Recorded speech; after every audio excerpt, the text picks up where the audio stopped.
Hello everyone, welcome to our channel. This is Srishti Agrawal. तो मैं आप सभी कक्षा 4 व 5 के स्टूडेंट्स के लिए लेकर आई थी प्रयास हिंदी कार्यपुस्तिका के सॉल्यूशन, जिसमें हमने काफ़ी सारे कार्यपत्र के सॉल्यूशन देख लिए हैं। यहाँ पर आगे बढ़ते हुए कंटिन्यू देखेंगे कार्यपत्र 51 से वर्कशीट 51 से। तो यहाँ पर वर्कशीट 51 का सॉल्यूशन देखेंगे, जिसमें समझेंगे विलोम शब्दों को। नीचे लिखे वाक्य में रेखांकित शब्दों के विलोम शब्द लिखते हुए नया वाक्य बनाएंगे। तो यहाँ पर रेखांकित जो शब्द है उसका विलोम लिख करके आपको एज इट इज वाक्य बनाना है।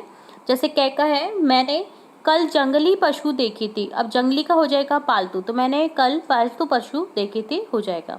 मैं आज बहुत खुश हूँ, तो मैं लिख दूंगी यहाँ पर खुश का दुख, मैं आज बहुत दुखी हूँ। चिड़ियाघर में पशु आज़ाद रहते हैं, चिड़ियाघर में पशु गुलाम या पराधीन रहते हैं। उसी व्यापार में लाभ हुआ, लाभ का हो जाएगा हानि, उसी व्यापार में हानि हुई। गुलशन डरपोक है, डरपोक का हो जाएगा बहादुर, गुलशन बहादुर है। गणित एक सरल विषय है, सरल का हो जाएगा कठिन, गणित एक कठिन विषय है।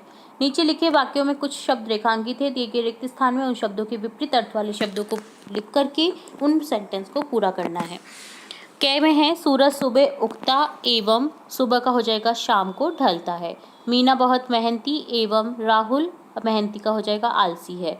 हमें अपने इरादे कच्चे नहीं बल्कि कच्चे का हो जाएगा पक्के रखने चाहिए। अच्छे स्वास्थ्य के लिए प्रसन्न रहना चाहिए, ना कि अप्रसन्न। तो इस तरह से ये डन होता है आपका कार्यपत्रक 51 का सॉल्यूशन। अगला देखेंगे कार्यपत्रक 52, जिसमें है कविता, जिसे पढ़ कर के उसे आगे सुनाना है, आपको आगे बढ़ाना है सुनाते हुए। दी गई कविता को पढ़कर आगे बढ़ाइए। कागज की गुड़िया की आँख नहीं है, गुड़िया कैसे दिखेगी, गुड़िया कैसे दिखेगी। उल्लू की आँख लगाकर ऐसे दिखेगी, गुड़िया ऐसे दिखेगी। कागज की गुड़िया के कान नहीं हैं, गुड़िया कैसे सुनेगी, गुड़िया कैसे सुनेगी, गुड़िया कैसे सुनेगी। हाथी के कान लगाकर गुड़िया ऐसे सुनेगी, गुड़िया ऐसे सुनेगी। कागज की गुड़िया की जीभ नहीं है, गुड़िया कैसे बोलेगी, गुड़िया कैसे बोलेगी। तोते की जीभ लगाकर गुड़िया ऐसे बोलेगी, गुड़िया ऐसे बोलेगी। तो इस तरह से आपको कंप्लीट करना था। नेक्स्ट है, आओ अब और एक कविता बनाते हैं। इस कविता में नीचे दिए गए शब्दों को हम काम में ले सकते हैं। रसगुल्लों की खेती होती बड़ा मज़ा आता, सारी रेत चीनी होती बड़ा मज़ा आता। बाग लगे आम के होते बड़ा मज़ा आता, शरबत झरने के होते बड़ा मज़ा आता। हलवे का पहाड़ होता बड़ा मज़ा आता, घर पर लड्डू उगते बड़ा मज़ा आता। 1 रुपये किलो मिलती मिठाई बड़ा मज़ा आता।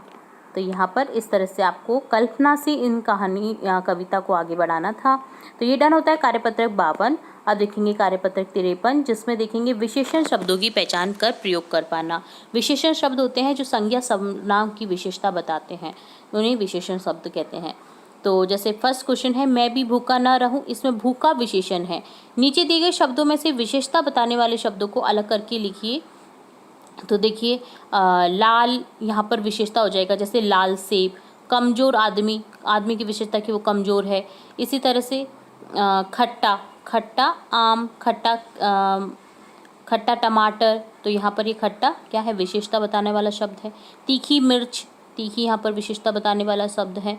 तेज, तेज आंधी, आंधी की विशेषता क्यों तेज चल रही है, तो ये तेज क्या है, विशेषण हो गया। ठीक है। मोहन मीठा दूध पीता है, वाक्य में दूध से पहले मीठा शब्द आया जो दूध के बारे में बता रहा है, यानी विशेषता बता रहा है। नीचे कुछ शब्द दिए गए हैं जिनके उनके पहले विशेषण शब्द जोड़कर लिखिए। जैसे यहाँ पर आपको वर्ड भी दिए गए हैं, शब्द दिए गए हैं, उनमें से आपको छांट करके लिखना है। जैसे आदमी के आगे लिख देंगे भला आदमी, गांठ के आगे लिख देंगे मोटी गांठ, तालाब के आगे लिख देंगे गहरा तालाब, हीरा चमकीला हीरा, पेड़ घना पेड़, धागा कच्चा धागा। थर्ड क्वेश्चन है, नीचे लिखे हुए वाक्य में उपयुक्त शब्द भरकर वाक्य पूरा कीजिए। तो जैसे सीमा फल खाती है, कैसा फल खाती है, ताज़ा। सीमा ताज़ा फल खाती है। नेहा बाजार से क्या लेकर आई, 2 किलो आम लेकर आई। सैनिक वीर होते हैं, मेरे घर के आगे लाल फूल खिले हैं। सरिता ने राजू से झूठ नहीं बोला। तो यहाँ पर ये विशेषण यूज़ करने थे आपको।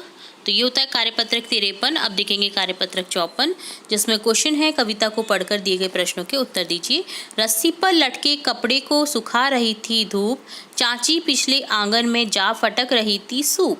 गैया पीपल की छाया में चबा रही थी घास, झबरू कुत्ता आंखें मूंदे लेटा उसके पास। तो यहाँ पर ये कविता दी गई है। अब देखते हैं क्वेश्चन। कविता में कपड़े लटके हुए हैं कहाँ पर? रस्सी पर। झबरा कुत्ता लेटा हुआ था गाय के पास। चाची सूप कहाँ फटक रही थी? चाची सूप पिछले आंगन में फटक रही थी। जो साफ करने के लिए सूप रहता है, जिसमें अनाज को साफ किया जाता है झटक कर, तो होता है सूप। गैया घास कहाँ चबा रही थी? गैया पीपल की छाया में घास चबा रही थी।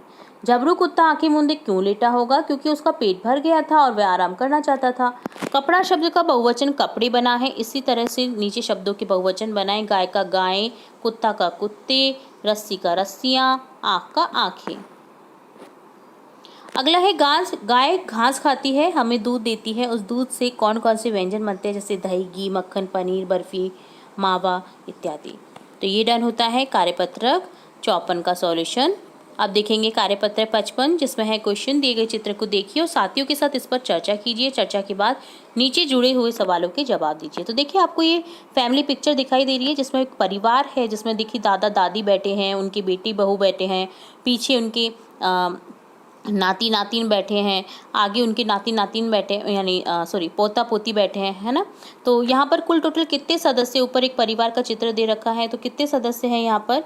टोटली इस परिवार में 10 सदस्य दिख रहे हैं। ठीक है, आपके परिवार में कौन कौन है, उनके नाम और आपसे जो रिश्ता है वो लिखिए। तो राधा मोहन जी का हो जाएगा जैसे दादाजी, जैसे किरण देवी मेरी दादी जी का नाम है, अनुराग शर्मा पापा, अनीता मम्मी का नाम, अजय भाई, अनुष्का बहन। तो आपको इसी तरह से आपके परिवार में जो है आपको उनके नाम लिख देने हैं, और क्या है वो आपके रिश्ते में वो लिख देना है।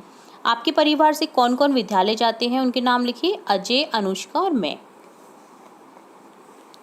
आपके दादाजी क्या पहनते हैं? लिखिए, धोती कुर्ता। आपके पापा क्या काम करते हैं? कपड़े की दुकान करते हैं। आपका परिवार कब कब एक साथ एकत्र होता है? दीपावली, होली, रक्षाबंधन, नवरात्र में, जब हमारी बुआ भी आ जाती है और सभी लोग हम लोग एकत्र होकर इन त्योहारों को मनाते हैं। तो ये डन होता है कार्यपत्रक 55, जिसमें पारिवारिक रिश्तों को आपको पहचान कर लिख पाना होता है। तो इस तरह से ये डन होता है कार्यपत्रक 55, 54, 53, 52 और 51 के सॉल्यूशन। इसी तरह आगे के कार्यपत्रक के सॉल्यूशन भी देखेंगे और भी इंपॉर्टेंट वीडियोस आपकी कक्षा से रिलेटेड देखेंगे। तो जुड़े रहिए हमारे चैनल के साथ। वीडियो को पूरा देखने के लिए धन्यवाद।